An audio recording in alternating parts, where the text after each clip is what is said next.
Hello and welcome to Kadak cricket. मैं हूं आपके साथ Pankaj Bhargava and in orange the जानदार, द शानदार, द बेमिसाल राजीव मिश्रा। ये आप विषय पढ़ लीजिए पीछे। लखनऊ कप्तान को खा जाता है।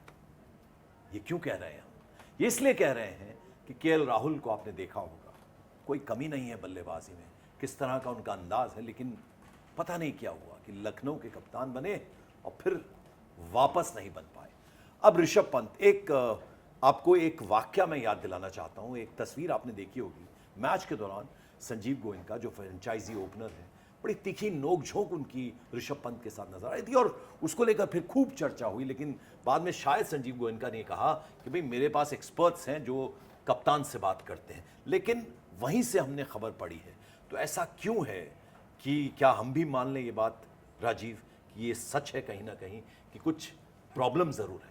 भैया लखनऊ शहर को तो ब्लेम करना थोड़ा गलत होगा कि लखनऊ कप्तान को कहा जाता है। आपकी दुखती नस जो है ना वो मुझे नहीं, दुखती नस नहीं। किसी भी शहर के बारे में अगर ये कहा जाएगा कि वो कप्तान खा जाता है या खिलाड़ी खा जाता है तो थोड़ा ऑड सा लगता है। बट हाँ, ये एक टैग ज़रूर लखनऊ सुपर जायंट्स के साथ लग चुका है कि जो भी कप्तान या बहुत ही महंगा खिलाड़ी अगर उस टीम में जाता है तो परफॉर्म नहीं कर पाता है। अगर आप के राहुल का जिसका आप जिक्र कर रहे थे, अगर 3 साल की उनकी सैलरी उठाएं तो 54 करोड़ रुपए उन्होंने लिए थे लखनऊ सुपर जायंट्स से, लेकिन वो एक भी सीज़न अच्छा नहीं कर पाए। अब 54 करोड़ ऑलरेडी ऋषभ पंत ले चुके हैं, ये उनका दूसरा सीज़न है और उनका भी हाल कुछ वैसे ही है। सबसे महंगे वालों में सबसे महंगे खिलाड़ियों में से एक है। तो क्रिकेट में एक तो बड़ी बात तो पंकज भाई है ही है कि कप्तान आपके खेल को चलाता है। अगर कप्तान अच्छा नहीं है तो फिर वो टीम बिखर जाती है, खेल में मज़ा भी नहीं आता है। तो वो लखनऊ सुपर जायंट्स के साथ तो हमें देखने को मिला है कि के राहुल समय समय पे बहुत गलतियां की उन्होंने कप्तानी में। फिर अब ऋषभ पंत की तो ढेर सारी गलतियां हर मैच में लगभग बाहर आ रही हैं। तो और खुद का परफॉर्मेंस उनका डाउन है। वो ऋषभ पंत हो चाहे के राहुल जब खेले लखनऊ सुपर जायंट्स के लिए तब की बात कर ले तो कप्तान का परफॉर्म करना, लीड फ्रॉम द फ्रंट, एक जो कहावत है क्रिकेट में, अगर आप वो ठीक नहीं कर रहे हैं तो फिर उसका असर टीम पे नजर आता है। और कहावतों की आप बात कर रहे हैं तो लखनऊ की नफासत, नजाकत, आपका तो बचपन वहां बीता है, आपका शहर है लखनऊ, उसके अलावा वहाँ का खाना, मुस्कुराइए कि आप लखनऊ में तो एक टीम भी अच्छा प्रदर्शन करती तो ये एक एड ऑन होता उस शहर के लिए, उस जगह के लिए। बिल्कुल, अब तो वो मुझे लग रहा है टैगलाइन बदलनी पड़ जाएगी कि मुस्कुराइए कि आप लखनऊ में हैं, क्योंकि जैसे ही लखनऊ का नाम आता है वो फिर कप्तान जहन में आते हैं, फिर टीम का खराब गिरता ग्राफ जहन में आता है। तो वो सारी चीज़ें आ रही है। क्रिकेट तो अच्छी नहीं खेली है, नो डाउट कि लखनऊ सुपर जायंट्स स्ट्रगल कर रही है। उनके साथ दिक्कत क्या है पंकज भाई, जब आप अपने घर में हारना शुरू होते हैं, जब आप बाहर हार रहे हैं तो समझ आता है कि चलिए वहाँ की पिच कंडीशन आपको नहीं पता है, आप सडनली जाते हैं और मैच खेलते हैं। एकाना में अगर आप उनका रिकॉर्ड उठा के देखें, सिर्फ 40% मैचेस उन्होंने जीते हैं, यानी जब वो खेलते हैं ऑलमोस्ट मैचेस वो हार जाते हैं। हाँ। एकाना में तो देन जो कप्तान पे उंगली उठती है ना पंकज भाई, वो इसीलिए किया एक कप्तान जो अपनी टीम को प्रैक्टिस सेशंस करा रहा है, एक कप्तान जो सुबह दोपहर शाम उस मैदान पे जा रहा है, वहाँ की ना पिच समझ पा रहा है, ना वहाँ के बारे में वहाँ का डायमेंशन समझ पा रहा है ग्राउंड का, और उसके बाद फिर आप अपने ही मैदान में मैचेस हारते हैं तो वो फिर चुभता है। वो फिर संजीव गोयनका नहीं, कोई भी फ्रेंचाइज ओनर होगा उसको ये चुभेगा कि यार हमारे अपने ही ग्राउंड में घर पे आके लोग हरा के चले जा रहे हैं, हम इतना पैसा लगा चुके हैं। और ऐसा नहीं कोई खराब टीम बनाई हुई है लखनऊ सुपर जायंट्स। अगर आप पेपर्स तो बड़ी सॉलिड, ऑन पेपर बड़ी सॉलिड टीम है, लेकिन अगर आप वही है कि उसको सही तरीके से अगर आप प्रेजेंट नहीं करेंगे, कोई बहुत खूबसूरत चीज़ है, आप उसका प्रेजेंटेशन अच्छा नहीं करेंगे तो बेकार है वो।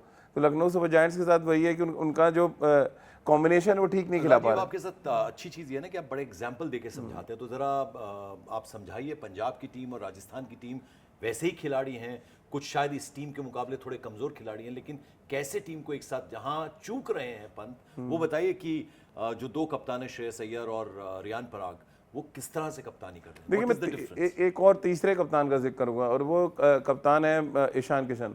उन्होंने पहले 2 मैच में देखा कि उनके बड़े बॉलर्स जयदेव उनदकट खेल रहे हैं, पिटाई हो रही है, हर्षल पटेल खेल रहे हैं, पिटाई हो रही है। सडनली उन्होंने कहा कि नहीं भाई, मैं 2 नए लड़के फास्ट बॉलर खिलाऊंगा। उन्होंने बिहार का एक फास्ट बॉलर खिलाया, एक हिंगे जो उनके पास एक और फास्ट बॉलर थे विदर्भा के प्रवीण हिंगे, उनको खिलाया, और उसके बाद सनराइजर्स की किस्मत बदल गई। तो एक कप्तान का बोल्ड डिसीजन लेना बहुत ज़रूरी होता है। और ये इससे बड़ा एग्जांपल मुझे लग रहा है इस आईपीएल में कोई है नहीं। जिस तरह से ईशान किशन ने कहा कि नहीं भैया, आपकी सेवाएं हमने बहुत ले ली, अब आप बाहर बैठे हैं, आपने जितना आईपीएल खेलना था खेल लिया, मैं यंगस्टर्स के साथ जाऊँ। स्टेप की बात कर। और वो उन्होंने देखिए लगातार बैक टू बैक 3 मैचेस जीते और टॉप 4 की रेस में आ गए सनराइजर्स हैदराबाद। लखनऊ क्या कर रहा है, वही घिसे पिटे कहते हैं ना, रिकॉर्ड्स को बजाने की कोशिश कर रहा है। वो घिस चुके हैं, आवाज़ उसमें आ नहीं रही है। और प्लस उनके कप्तान को यही नहीं पता कि किस जगह पे कौन से रिकॉर्ड को बजाना है। वो ग्रामोफोन की जगह टेप में डालने की कोशिश कर रहे हैं, तो फिर वो प्रॉब्लम आ रही है। वो आप देख लीजिए, मार्करम का batting order change, Mitchell Marsh का बैटिंग ऑर्डर चेंज किया, खुद अपना ऊपर नीचे दाएं बाएं हो रहे हैं। निकोलस पूरन का, जो उनके सबसे बड़े खिलाड़ी हैं T20 फॉर्मेट के, उनका इस्तेमाल ही नहीं कर पा रहे वो। तो जब आपके पास असलहे हैं, वो कहते हैं ना कि असलहा तो है, अब उनको बारूद और गोली नहीं देंगे तो क्या फ़ायदा उस असलहे का। तो सही जगह पे आप इस्तेमाल नहीं कर पा रहे तो प्रॉब्लम फिर देन वो ऋषभ पंत की बात आती है, वो के राहुल पे भी आती है, फिर वो टीम मैनेजमेंट की भी आती है, वो चाहे जस्टिन लैंगर हो या जो भी और टीम के सपोर्ट स्टाफ है। अंग्रेजी में कहावत है ना कि coming events cast their shadows before. तो आपको लग रहा है खतरे की घंटी बज रही है ऋषभ पंत के लिए?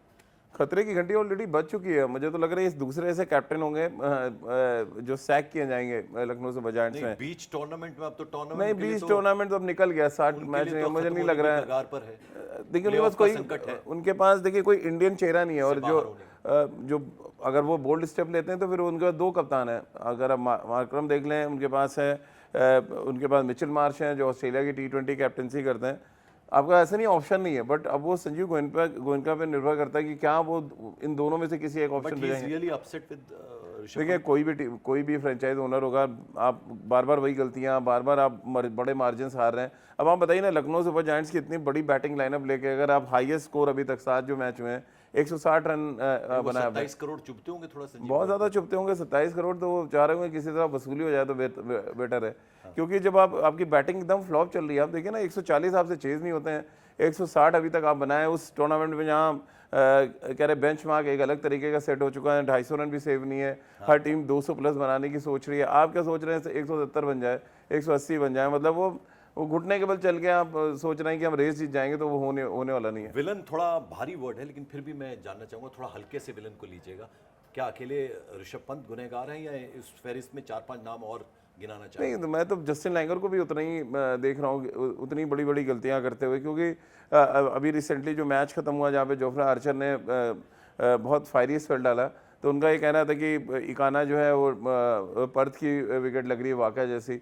अब हम सब ने बहुत क्रिकेट खेली है लखनऊ, मुझे तो आज तक इतना तेज़ विकेट नज़र नहीं आया था, ना ही इतना बाउंस था। उस मैच का भी अगर हम जिक्र कर लें तो ऐसा कोई बाउंस नहीं था जिसको खेला ना जा सके। वो आपकी कोचिंग की प्रॉब्लम है, आपके बैट्समैनों की टेक्निक की प्रॉब्लम है, जो शॉर्ट पिच गेंदबाजी नहीं खेल पा रही है, या इतना स्पीड के साथ जो पेस बॉलर्स हैं वो नहीं खेल पा रहे हैं। तो और देखिए स्ट्रैटेजी क्या होती है, आप जसप्रीत बुमराह को मारने नहीं जाते ना, अगर आप मुंबई के अगेंस्ट खेल रहे हैं, बाकी गेंदबाजों को टारगेट करते हैं। आप अगर जोफ्रा आर्चर को आराम से खेल लेते तो बाकी गेंदबाज आपको मौके देते, लेकिन वो स्ट्रैटेजी है नहीं। जैसा कि मैंने कहा, बैटिंग ऑर्डर का कुछ आता पता नहीं है, तो फिर जब आप टॉप 4 आपका सेटल नहीं होता तो फिर आप जीतने की बारे में सोच नहीं सकते, फिर यही लिखा जाएगा जो अभी लिखा हुआ है। फिर अब एक बड़ा सवाल ये है कि हम और आप, याद होगा आपको, हम ऋषभ पंत को कितना बैकिंग उनकी करते थे और बोलते थे कि हर फॉर्मेट में कप्तान बनाने की जब बात होती थी कि ऑल फॉर्मेट कप्तान एक हो, यदि एक हो तो इनका नाम भी आता था। नहीं, अब तो मामला दिक्कत क्या है कि अब लखनऊ सुपर जायंट्स का जो कप्तान बना और ड्रॉप किया गया वहाँ से, कहीं का कप्तान नहीं बन पाता है। अब आप के राहुल को देख लिए, दिल्ली आए, बहुत कोशिश की कि कप्तान बन जाए, नहीं बन पाए वहाँ पे। फिर अगर आप अब ऋषभ पंत को देख लिए, अगर यहाँ से जाते हैं तो बहुत मुश्किल है, क्योंकि आपके एक ट्रैक लग जाता है कि आप एज अ कैप्टन सैक किए गए, और जब एज अ कैप्टन आप सैक किए जाते हैं तो फिर मतलब वो आप रेस में चढ़ते ही चले जाते हैं। तो ये भले ही फ्रेंचाइज क्रिकेट है, बट वो कहते हैं ना कि बहुत दूर दूर तक आवाज़ जाती है जो भी छोटा सा भी धमाका होता है। तो ये ऋषभ पंत की क्रिकेटिंग करियर के लिए भी बहुत अच्छी बात नहीं, भी बहुत यंग है, 25-26 साल के हैं। अगर इतना ही इनिशियल स्टेज पे ऐसा उनकी कप्तानी में टीम परफॉर्म कर रही है, तो मुझे नहीं लग रहा कि, और ऐसा नहीं कि उन्हें मौके नहीं मिले, मौके तो मिल रहे हैं। कैप्टन है, उनको कौन मौका देगा? खुद ही मौके बना रहे हैं, कभी नंबर 3 पे आ रहे हैं, कभी ओपन कर रहे हैं, कभी नंबर 4 पे आ रहे हैं। मौके तो उनको एज अ कैप्टन अब क्या ही चाहिए उनको, वो तो खुद उनके पास लगाम है, जिधर चाहे घोड़ा दौड़ा रहे हैं। अब जरा आखिर में बता दीजिए कि आपको लगता है वो रीथिंक करने का वक्त तो है, खैर अब सोचना पड़ेगा, आगे के लिए स्ट्रैटेजी बनानी पड़ेगी। देखिए, या आपको लगता है कि गिरना संभलना, गिरना एक प्रकृति का नियम है, क्या आपको लगता है यहाँ से वो थॉट शुरू कर दिया होगा कि हाँ भाई कुछ तो मुझे चेंज लाना है टीम में अपने अंदर? देखिए, मिचेल मार्श और मार्करम अगर ये टैगलाइन पढ़ लेंगे ना, तो अगर कप्तानी ऑफर भी करेंगे तो मना कर देंगे कि लखनऊ कप्तान खाता है, कि मतलब इनका कप्तान बनाया आपने और आपकी नौकरी जाने की स्थिति में आ जाएगी। तो कभी कभी कुछ टीमों के साथ होता है। मैंने सनराइजर्स हैदराबाद के साथ बहुत बार देखा, डेविड वार्नर की बीच में कप्तानी गई, पैट कमिंस कुछ बहुत अच्छा नहीं कर पाए थे, फिर ईशान किशन इस सीज़न में कोशिश कर रहे हैं अच्छा करने की, तो मे भी एक आस होगी संजीव गोयनका को कि जैसे ईशान किशन वहाँ बेटर करते आ रहे हैं, मे भी ऋषभ पंत को सीखें। और ऋषभ पंत ने ज़्यादा कप्तानी करी हुई है ईशान किशन से अगर आप देखें तो। लेकिन अब वही बात है कि आपके पास टीम है, आपके पास तमाम कहते हैं सेना में उतरने के लिए, मैदान पर उतरने के लिए सेना भी है युद्ध में जाने के लिए, लेकिन रणनीति नहीं है। तो जब रणनीति नहीं है तो फिर आप लड़ेंगे कैसे, यही एक बड़ा सवाल है। चलिए अब आप दर्शकों की बारी आती है। आप ये बताइए हमें कि आपको भी क्या लगता है कि हाँ, लखनऊ का जो मैदान है या लखनऊ की जो टीम है वो अपने कप्तान को खा जाती है? क्या आपको लगता है कि वापस से कप्तान बने रहेंगे ऋषभ पंत या नहीं? इस पर अपनी राय बिल्कुल दीजिएगा, क्योंकि आपके कमेंट्स जो हैं वो इस प्रोग्राम को उठाते हैं, बनाते हैं, संवारते हैं। ज़रूर कीजिएगा, ये लाइक कीजिए, सब्सक्राइब कीजिए। थैंक यू सो मच तब तक के लिए।